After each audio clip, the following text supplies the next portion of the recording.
Yo les terriens, ici Sweep, et j'espère que vous allez bien. Vous savez, lorsqu'on me parle d'art, j'adore ça. En même temps, qui n'aime pas l'art? Parce que les comics, la bande dessinée c'est de l'art, la musique c'est de l'art, le cinéma c'est de l'art, le dessin, la sculpture c'est de l'art, tout est de l'art en fait, donc c'est complètement con de dire que ça me fascine alors que techniquement, celui qui aime pas l'art il est un peu dans la merde quoi.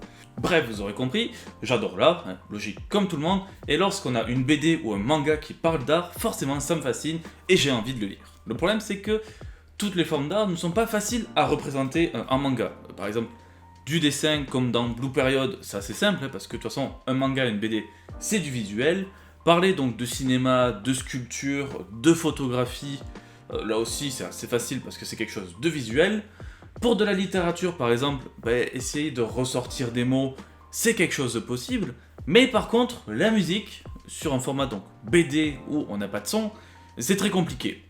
Et le manga du jour réussit en plus le pari encore plus audacieux parce que vous allez me dire, ouais, bon, Sweep, ok, la musique, c'est vrai qu'on n'entend pas le son et tout, mais dans la musique, il y a des paroles, donc on peut quand même ressortir des trucs. Oui, techniquement, vous avez raison, et c'est pour ça que je disais que le manga du jour est assez audacieux, parce qu'il va parler de jazz, et surtout, on va pas avoir de paroles, c'est tout simplement donc Dai Miyamoto, et donc même après donc son groupe de musique, qui n'ont aucun chanteur, qui vont exprimer leur passion, donc parler de musique, de jazz, sans aucune parole, c'est un truc très audacieux. Du coup, si vous n'avez pas compris, aujourd'hui je vais vous parler de Blue Giant. En même temps, vous en doutez parce que c'était un peu la miniature et le titre de la vidéo, donc c'est complètement con de dire ça. Donc voilà, on va parler jazz, on va parler musique, on va parler super récit de toute façon. Donc c'est parti.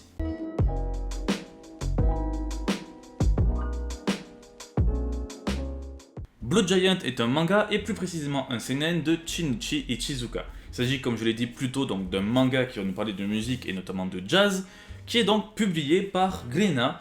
Donc, à savoir aussi que voilà, aujourd'hui je parle de Blue Giant, la série principale qui comporte donc 10 tomes, mais il faut savoir une chose, c'est que la série n'est pas terminée. En effet, il y a une suite à l'histoire donc à la fin de Blue Giant avec Blue Giant Supreme qui se passe donc juste après.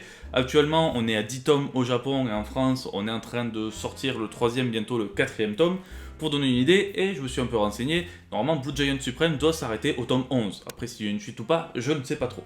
A savoir que Blue Giant a reçu donc le prix Shogakukan en 2016 donc pour les qualités de ce récit, et il a même été sélectionné donc en 2019 donc pour la BD d'Angoulême, pour ce qu'il représentait. Donc pour vous donner une idée, même j'ai pas donné toutes les nominations parce qu'il y en a eu quelques-unes aussi donc d'autres au Japon, mais Blue Giant déjà de base c'est un manga de qualité.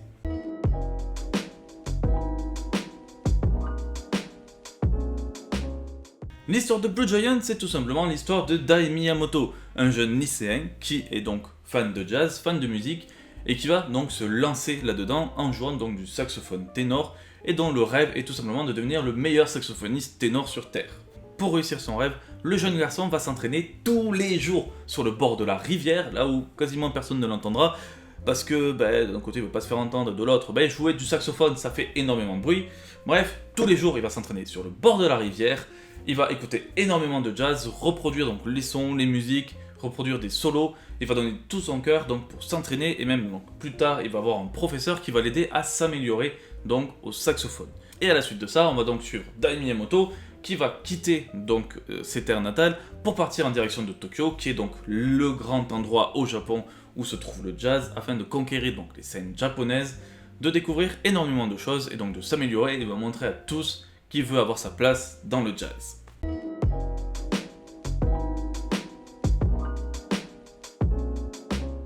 Si je dois faire une critique assez rapide, ou en tout cas sur beaucoup de choses qui m'ont plu dans Blue Giant, un des plus grands faits que j'ai, c'est justement la véracité un peu du récit, le placement qu'on a du jazz. Le jazz, il est directement montré comme quelque chose qui est en train de mourir, qui a très peu de pratiquants, qui a encore moins de fans, et les quelques fans que l'on a sont vieillissants. On y voit beaucoup de personnages qui ont essayé de vivre du jazz, qui n'ont pas réussi donc de par leur talent, et donc qui ont toujours un lien avec le jazz, par exemple, comme le professeur directement de Dai, qui du coup fait juste de la musique en tant que professeur, n'a jamais réussi à devenir un grand artiste. On croise d'autres groupes qui sont juste des groupes de rue aussi qui jouent un peu de jazz, qui sont très vieux et qui n'ont jamais réussi là-dedans. On a même par exemple, pour donner une idée, un personnage qui est donc là pour signer des groupes de musique, et dès qu'il s'agit de jazz directement on lui dit oh, je sais pas si on va les prendre, on va faire peu de tirages. Bref, on a une énorme critique assez réelle de ce qu'est le jazz dans le monde, et là donc même au Japon, d'être une chose très fermée, un public niche, très ancien, très vieux et qui est en train de disparaître. Et j'aime beaucoup cette critique parce que le manga, ou en tout cas Dai Miyamoto et donc tout l'esprit du manga, veut prendre l'opposé. Dai étant jeune, doué, qui aime le jazz, donc déjà on est à l'opposé du public de base, et même des joueurs de base. Derrière, lorsqu'il va commencer à jouer, mais il va te faire découvrir le jazz à tous ses amis, lorsqu'il va avoir son groupe, ils vont jouer auprès de jeunes parce que eux-mêmes seront jeunes. Donc on est à l'opposé même de ce qu'est le jazz, de la représentation qu'on nous donne pour nous ouvrir encore plus là-dessus. Et si je veux en rajouter encore plus par rapport à ce critère-là, le fait de vouloir découvrir le jazz aux jeunes et donc de pouvoir le relancer, ben c'est directement, en plus d'être le thème du manga, le but du manga. Parce que le manga, c'est lu notamment et beaucoup par les jeunes, et vu que ça parle énormément de jazz pour nous faire découvrir énormément de choses, ben le but de Dai, c'est aussi le but du manga, de parler de jazz, de le faire découvrir à tout le monde et surtout aux jeunes. Ce qui est donc le fait très intéressant que j'aime dans le manga. Mais en plus donc, de ce statu quo, on a justement donc, toute l'histoire qui se construit autour de Dai Miyamoto, puis plus tard donc, d'autres personnages comme Tamada ou Yokinori qui vont former donc, le groupe Jazz tous les trois. Et donc chaque personnage est super bien construit. Et, sur la première partie, on a vraiment le développement de Dai sur son entraînement, sur les coups durs qu'il a, donc sur son premier concert où il se fait défoncer, mais qu'il aime partager cette passion, qui va s'améliorer pour après partir à Tokyo. Puis donc découvrir le groupe où, vu que la première partie du manga, on était vraiment sur Dai, là on se concentre donc sur les deux autres membres qui sont Yokinori et Tamada pour les faire évoluer aussi. Donc la construction des personnages, même les personnages secondaires, tous les personnages qu'on croise quasiment ont un impact dans l'histoire et une certaine importance, que ce soit dans l'histoire ou dans la vision du jazz qu'on peut croiser. Tous ont une importance et donc c'est ce qui est vraiment pas mal. Rien n'est laissé au hasard, tout est fait. Et ce qui est sympa aussi, c'est que dans le récit, déjà de base on le voit avec le statu quo qui est donné par rapport au jazz, on veut donner un récit véridique, parce que rien que le fait de dire Dai Miyamoto veut devenir le meilleur saxophoniste ténor du monde, ça fait presque shonen en disant voilà je veux devenir le meilleur puis basta. Sauf que non, il se veut très réaliste le récit, parfois il est très dur, très émouvant. J'ai autant ri que pleuré presque, autant pleuré, pas des larmes et des larmes, mais j'étais assez triste par certaines scènes, donc il ressort vraiment pas mal d'émotions et pas mal de choses. Donc il se veut réaliste dans tout ce qui peut se passer, donc dans le manga, dans le récit, dans ce qui peut arriver au personnage. Ainsi, le manga a énormément de bons points donc, par rapport à sa construction des personnages de l'histoire, pour parler de musique, et franchement, même avec tout, justement, on a pas mal de notions sur la musique, sur le jazz, des noms d'artistes et tout ça, donc pour une introduction au jazz, ça peut être quand même une super bonne chose.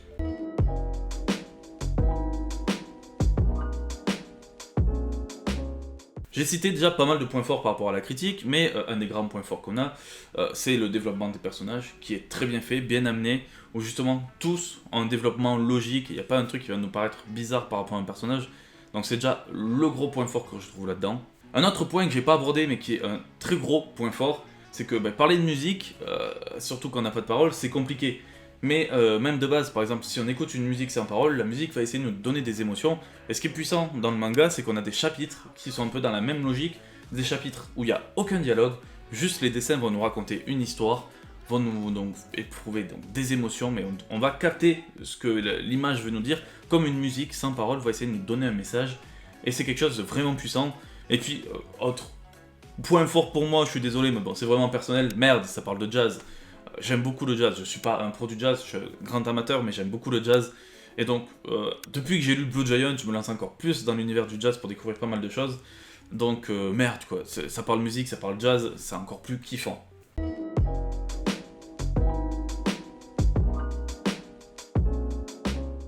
C'est dur à dire, et ça me fait mal de le dire, mais le problème c'est que si je dois faire une critique aussi, c'est un peu pour tout le monde. Merde, c'est un manga qui parle de musique, de jazz et qui a pas de paroles. Donc c'est frustrant sur le fait que quand on les voit jouer, on n'a pas la musique derrière. Et puis voilà, ça montre la limite de base d'un manga ou d'une bande dessinée. C'est qu'on n'a pas tout ce qui se passe derrière.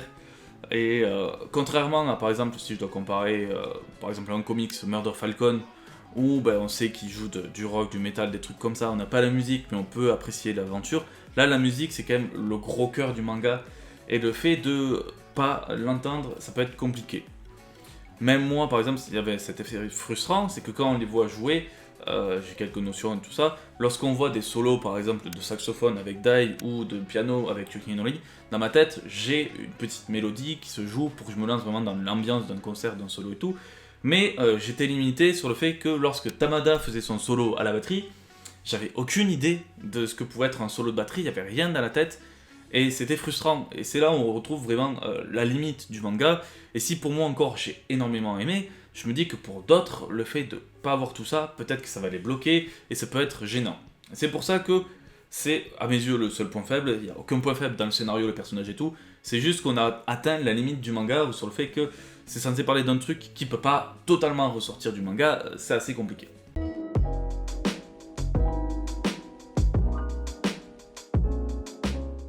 En conclusion, vous l'aurez compris, Blue Giant, énorme coup de cœur pour moi, ça parle de jazz, des personnages super bien construits, j'adore. Pour vous donner une idée, j'adore le personnage de Yukinori, et du coup, en lisant la fin du manga par rapport au groupe et tout ça, j'étais deg, ça m'a démoli, j'ai éprouvé énormément d'émotions avec ce manga, donc je peux que vous le conseiller, tout est bien fait là-dedans. N'oubliez pas, comme je l'ai dit, bien sûr, après derrière la suite Blue Giant Supreme. Je vous en parlerai peut-être petit à petit, ou lorsque tous les tomes seront parus en France, je vous en parlerai un peu plus. À vous de me dire si vous voulez que j'en parle. Si, début de la vidéo, je ne l'ai pas dit, mais normalement maintenant par mois, je vais sans doute faire une vidéo en fin de mois, parce que je vais vous présenter à chaque fois un comics, un manga, en fait, toute une collection de mangas, enfin toute une série de mangas. Une série complète, oui, je me perds dans mes mots là, et après donc du Cthulhu, et souvent vers la fin de mois j'ai envie de vous faire une vidéo sur mes autres lectures, parce que je ne lis pas que les 3 trucs que je vous aurais présentés, donc voilà, je risque de vous parler sans doute de Blue Giant Supreme pour vous donner plus d'idées là-dessus, mais donc n'oubliez pas que Blue Giant est derrière Blue Giant Supreme, et les deux, parce que j'ai commencé Blue Giant Supreme, les deux sont juste super kiffants. Si vous voulez toujours découvrir des mangas qui parlent de musique, je vous conseille directement donc Carole and Tuesday. C'est assez différent, je vous l'avoue. D'ailleurs, si vous voulez, c'est marqué là, mais il y a la série aussi qui est sur Netflix. En tout cas, 2 parties. Je sais pas si ça montre tout le manga, mais le manga commence à être tout juste publié par Nobinobi en France. Et ça parle musique, ça parle pas de jazz. Et c'est assez différent parce que là, voilà, ce sont 2 filles qui forment leur groupe, qui veulent donc devenir célèbres, mais qui mettent beaucoup de cœur et tout ça.